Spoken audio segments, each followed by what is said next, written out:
When you say the Somaliland, that was a British Somaliland. It was two regions, the Northeast region and Northwest region. And now Northeast region is part of, which is 45% of the land and the population are part of the federal government of Somalia. What we're talking about is wax kalaba yeelkeeda waxa iiga daran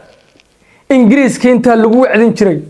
oo la oran jiray xuduudihii British Protectorate annaga ka mas'uula gumaystii Ingiriiska maxmiyadii Ingiriiska British Somaliland Protectorate oo si naxariis darraa buudka ugu la tuntay safiirka Ingiriiska midnimada Soomaaliya ku wardiyay waa lama taabtaan inna lillahi wa inna ilayhi raaji'uun. First, the United Kingdom reaffirms its support for the sovereignty, territorial integrity, political independence and unity of Somalia. The UK does not recognise Somaliland's independence. We maintain that any change to Somaliland's status depends on mutual agreement between Mogadishu and Hargeisa through dialogue and must conform to the purposes and principles of the UN Charter. Warsoo dhawaada shab iyo naasabeel iyo halaag baa ka dhacay golihii ammaanka waxaan la arag oo la maqal baa ka dhacay safiirkii Israa'iil saasa ka soo hadhay wiilkii reer Hiiraan Abuukar Cusmaan Baalle buu soo fiirinayaa afar qodob oo uu la yimaaday golihii ammaanka afartii qodob inta saa loo akhriyay oo saa loo fiiriyay baa laga jeexjeexay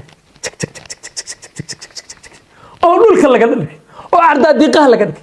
15 xubnood ee golaha ammaanka Israa'iil oo dacwada loo haystay ma ahan intii kale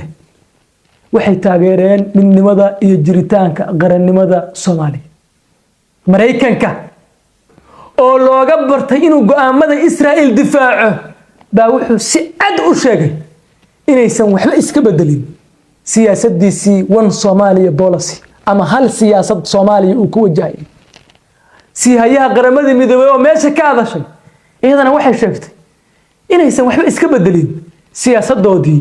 hal Somalia policy inna lillahi wa inna ilayhi raaji'uun aan wixii ka dambeeyay waa inaan gudaheena isa saxno xilligan wixii ka dambeeyay waa inaan gooni goosadka sida ay tahay ula dagaalano xilligan wixii ka dambeeyay waa in qofkii dalka kala goynaya ama laga maqlo inuu dhibaateynayo midnimada Soomaaliyeed meel looga soo wada jeesto xilligan waa inaan siyaasadda dhexdeena xallisano xilligan wixii ka dambeeyay waa inaan quwadaha ma taqaanay aan qatarta inagu ahayn ee midnimada Soomaaliya difaaci heshiisyo la galno xilligan wixii ka dambeeyay waa inaan ka baxno siyaasadii muufaysiga iyo maalin jooga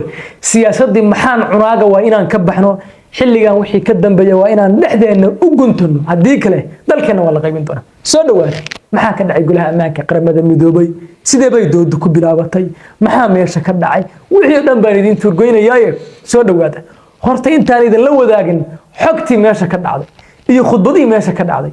khudbadan waa tii ambassador Abuukar Cusmaan Baalle ilaahay abaalkiisa jannaha ka dhigo wuu namatalay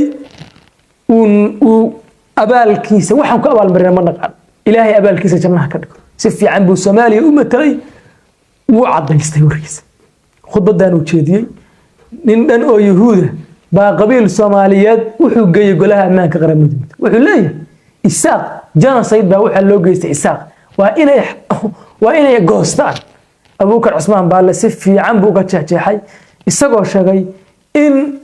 qabiil Isaaqa dagaal sokeeyo Soomaaliya ka dhacay oo Soomaalida wada saamay aan aysan xaq u lahayn in Soomaaliya midnimadeeda la kala dhantaaro warbal horta codkiisa af Ingiriisiga ah gadaal baan ka turjubi doonaaye iyo afartii qodob uu jeexjeexay bal horta codkiisa la dhageysta in the Horn of Africa by as a one group one religion Somalia is again one that's fighting terrorist organizations and independence and democracy. And then when you say the Somaliland, that was a British Somaliland. It was two regions, the Northeast region and Northwest region. And now Northeast region is part of, which is 45% of the land and the population are part of the federal government of Somalia. What we're talking about is Northwest, which is also having a problem. Half of Northwest is now all the region, which is close to the Djibouti border. and they are totally against what the Isaq people that you say, Isaq genocide. And there was no such genocide in Somalia that took place. Somalia had a civil war, and the civil war has its own effects. And we believe the civil war was also financed from outside. So to come to this place and lecture us humanity and genocide and human rights and independence and democracy, and we know what you're doing on a daily basis, is just an insult. And I cannot take it without responding to this. maxaa ka dhaxay golaha ammaanka ee qaramada midoobay iyo nuxurkii kulankii degdega ah ee codsaday dowladda federaalka Soomaaliya wuxuu ku saabsanaa walaalayaal ka hortagga faragelin shisheeye iyo ilaalinta madax bannaanida dhuleed ee Soomaaliya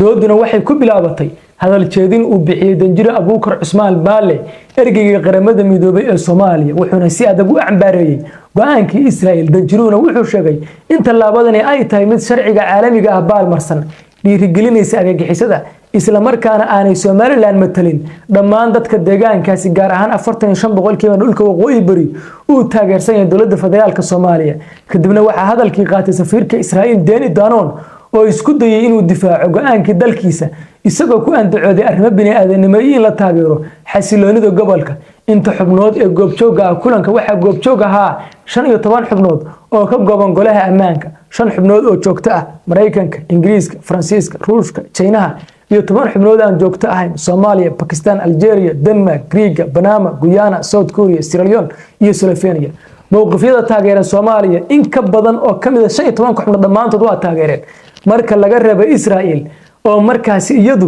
dacwada laga gudbiyay waxa si cad Soomaaliya u taageeray Shiinaha Ingiriiska Algeria Pakistan Sierra Leone kuwaas oo mowqifkooda aan labaclayn oo si cad u taageeray mowqifka markaasi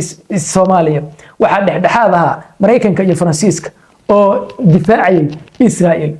guul bay ku soo dhamaatay waxaana halkaasi ka cadaatay in guud ahaan xubnaha qaramada midoobay ee golaha ammaanka dhamaantood ay taageereen Soomaaliya guud ahaan Soomaaliya waxay yeeshay taageero diblomaasiyadeed sharciga caalamiga ah ku dhisan laakiin cadaadis siyaasadeed quwadaha waaweyn wuxuu sababay in Israa'iil aan markaasi lagu qasbin qaraar markaasi cambaarayn ah waxaana meesha joogta Mareykanka dowladda Soomaaliyana way ogeyd iyadoo laftigeeduna marna uma filayn in la cambaarayo Israa'iil sababtoo ah Mareykanka wuxuu adeegsan karaa codka fiitooga haddaba Abuukar Cusmaan Baalle 4 qodob buu burburiyay qodobka xaqiiqada juqraafiga Danjiruhu wuxuu cadeeyay in maamulka Somaliland ama maamulka Hargeysa aysan ahayn hal maamul oo midaysan isla markaana aysan matalin dhulkii hore loo oran jiray British Somaliland wuxuu xuseyn 45% dhulka waqooyi bari Sool Sanaag iyo Cayn ay qayb ka yihiin dowladda federaalka Soomaaliya wuxuuna fashilay doodii Israa'iil waxay isku dayday inay muujiso in Somaliland ay tahay dal degan oo isku duuban Abuukar Baallana wuxuu xaqiiqadaasi beeniyay in aqoonsigu uu yahay mid lagu dhisay xog qaldan isla markaana uu yahay faragelin lagu qaybinayo dad walaalo ah iyo gobollo aan rabin gooni goosab qodobka labaad dacwadii xasuuqa ee genocide-ka Abuukar Cusmaan Baalle wuxuu si adag u beeniyay sheegashada Israa'iil ay ahayd inay jiraan dad isaaq ah oo la xasuuqay wuxuuna markaasi xusay in Soomaaliya ay soo martay dagaal sokeeye oo saameeyay dhammaan bulshada uuna ahaa dagaal gacmo shisheeye ku jireen wuxuuna doodaasi ku fashiliyay in Israa'iil ay khaldan tahay inay xasuuq ka hadasho wuxuu shaaciyay in Israa'iil doodeedu ay been tahay Abuukar Baalle wuxuu sheegay in aan loogu marmarsiyoon karin in Soomaaliya laga been abuurto si loo kala gooyo qodobka saddexaad digniin ayuu diray amniga qaranka iyo argagixisada Danjiruhu wuxuu golaha ammaanka uga digay in go'aanka Israa'iil uu khatar ku yahay amniga geeska Afrika isla markaana uu yahay mid dhiirigelinaya kooxaha xagjirka sida Al-Shabaab wuxuuna doodaasi ku fashilay in Israa'iil adoonsigan annagu aqoonsi ma naqaaniye uu yahay mid lagu taageerayo xasiloonida gobolka balse Danjire Abuukar Baalle wuxuu taas ka keenay in xaqiiqadu ay wiiqayso dowladda dhexe ee Soomaaliya ay tahay mid kaliya la dagaalamaysa argagixisada taasina waxay si toos u ka shiftay in nabadda caalamiga laga xaajoon karo Soomaaliya anshaxii diblomaasiyadeed Abuukar Cusmaan Baalle qodob shucuur leh ayuu ka sheegay golaha ammaanka taasoo isticmaalay kelmadda aflagaado in Israa'iil oo looga yahay waxay maalin walba ka samayso golaha ammaanka inay ka sheekayso xuquuqda aadanaha iyo dimuqraadiyadda ayuu sheegay inay tahay ceeb iyo cay Danjire Abuukar Cusmaan Baalle wuxuu wiiqay kalsoonidii anshaxeed ee Israa'iil ay isku difaacisay isagoo muujiyay in ujeedada Israa'iil ay tahay midaan ku salaysnayn naxariis iyo cadaalad markay dhahdo dad isaaqa la xasuuqay waxa uu sheegay inay beentoo tahay oo maalin kasta ay shacab falastiiniyiin xasuuqaan caruur ay laayaan birimageyda ay laayaan inay xasuuq ka hadlaanna ay khiyaali tahay boqortooyada ingiriiska oo meel uga soo baxday goosashada